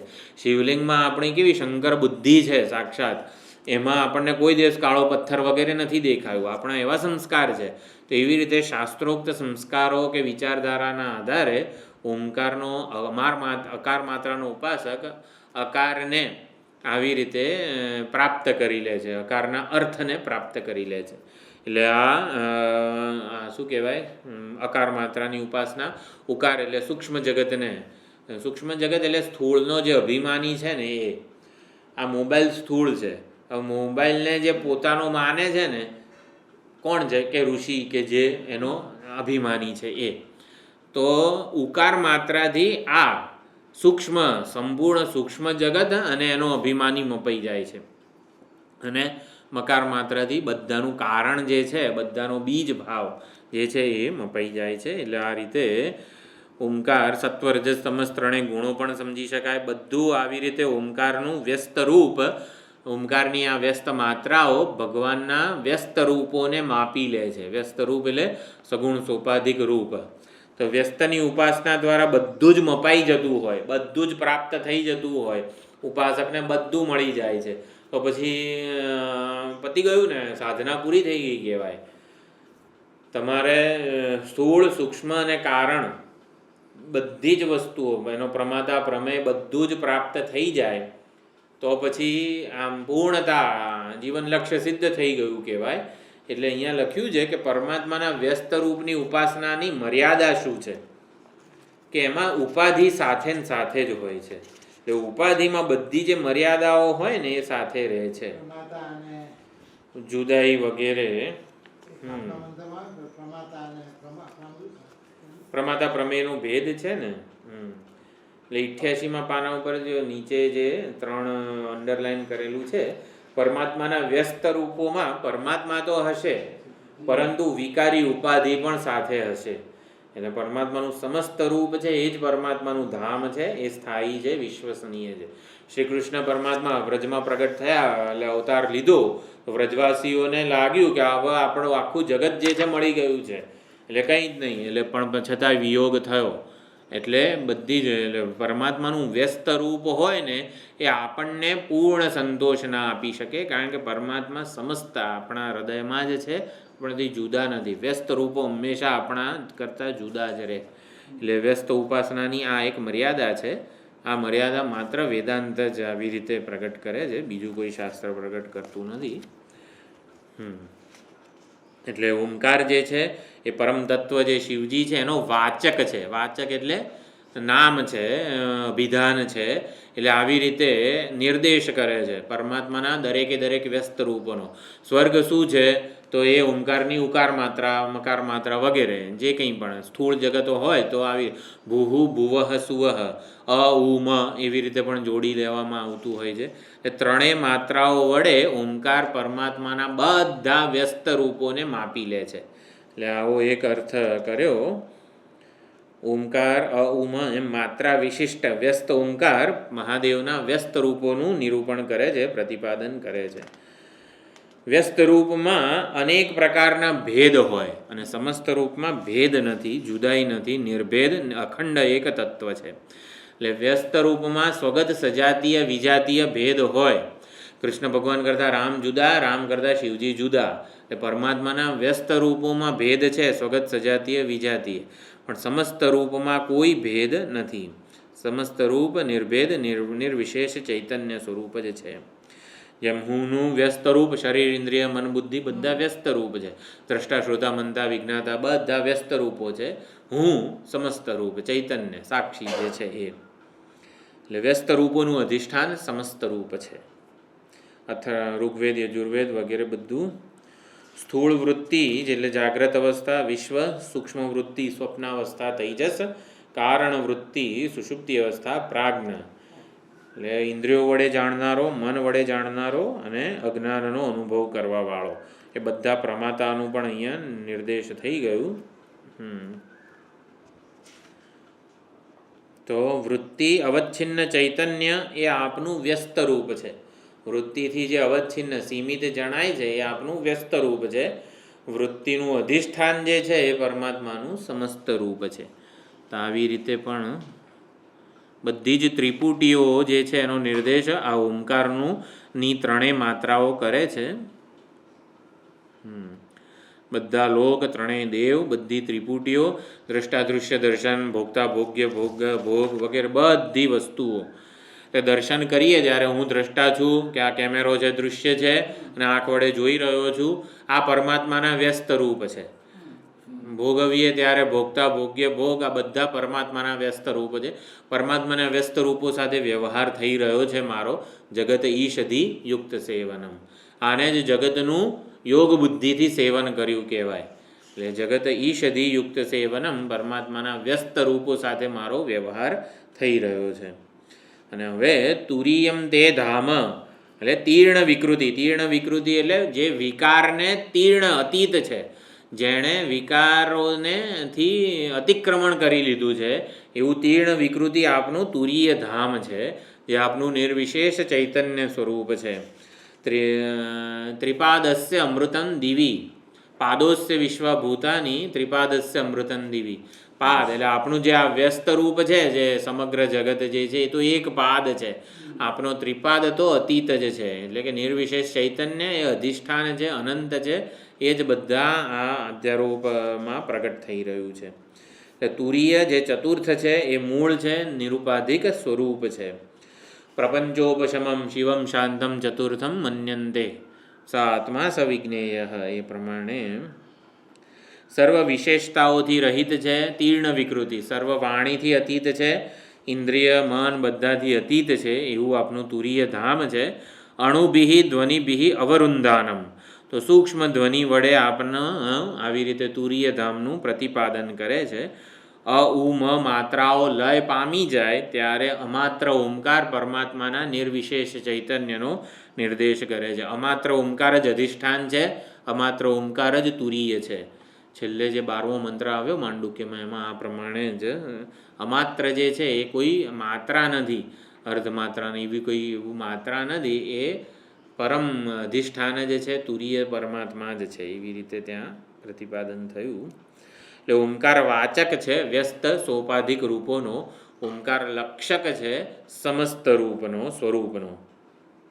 એટલે આ પ્રમાણે ઓમકારની વિચારણા પરબ્રહ્મનું જ્ઞાન કરાવે છે, ઓમકારની ઉપાસના આવી રીતે પરમાત્માનો સાક્ષાત્કાર, એટલે કે કાર્ય બ્રહ્મ જે છે, અપર બ્રહ્મ કાર્ય બ્રહ્મ, એનું પ્રાપ્તિ કરાવે છે.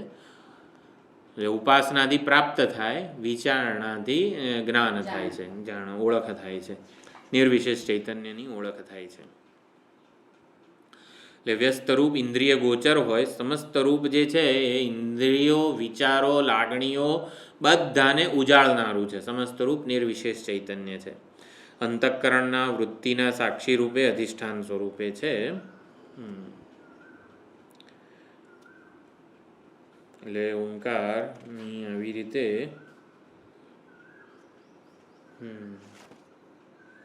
સુંદર, બહુ જ સરસ વિચારણા આપણને ઓમકારનું રિવિઝન આમાં થઈ ગયું છે. ઓમકારનું પ્લુત ઉચ્ચારણ કરીએ, ઓમ, એ મનો જે ગુંજારવ છે એ ગુંજારવ જ્યારે વિલીન થાય ત્યારે શાંતિ જે છે એમાં ચિત્તને એકાગ્ર કરવાનું છે. એટલે ચિત્તને એકાગ્ર કરીએ ને ત્યારે ચૈતન્ય, નિર્વિશેષ ચૈતન્ય કે જે શાંતિને ઉજાળી રહ્યું છે, જે શાંતિ પ્રગટ થાય છે એ મનની અવસ્થા છે, એને જે ઉજાળનાર છે એ શાંત સ્વરૂપ ચૈતન્ય છે. આ રીતે એનો સાક્ષાત્કાર થાય છે. એટલે હે શરણદ, અમારી સાધનાથી નહીં પણ આપની કૃપાથી આપનું વ્યસ્ત અને સમસ્ત રૂપ જે છે અમારા માટે દ્રષ્ટિગોચર થાય છે. ઓમકારના માધ્યમથી જે આપની શરણે આવે છે એના માટે આપ આ તુરીય સ્વરૂપે પ્રગટ થઈ જાઓ છો. એટલે એના દ્વારા અહીંયા સ્તુતિ કરવામાં આવી છે. આમ તો આખે માંડુક્યની વિચારણામાં કવર થઈ જાય છે. અ ઉ અને મ દ્વારા સમગ્ર જાગ્રતનો, સ્વપ્નનો વગેરે કેવી રીતે નિર્દેશ થાય છે એ પણ આખી માંડુક્યની વિચારણા જાણે કે આપણા સ્મરણપટ ઉપર આવી જાય છે. એટલે હવે 27મો થઈ ગયો, 28મો. એટલે 8 વખત 8 નામ હતા, 8 રૂપ હતા ભગવાનના.